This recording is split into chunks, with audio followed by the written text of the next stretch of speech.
All right, here's one of these little scooters here. And Jesse's not a small fella and he fits in there pretty good. So you could definitely fit 2 people in the back seat. This one's a shiny purple color. We have all different colors. You got a little basket with a beverage holder there. Oh, that's a turn signal.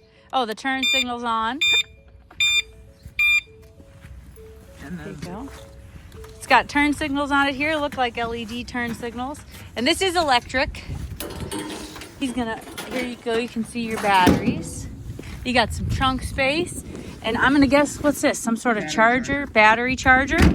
If you can read that, let me know. Otherwise, we'll put it into Google Translate for you. And it's got a little LED screen. Don't pull it off yet. It's okay. You can kind of see it there. This is one that is put together already. The other ones are in boxes, and there'll be instructions inside, we assume, on how to put that together. So this is an IRGC40 3-person cart, electric cart.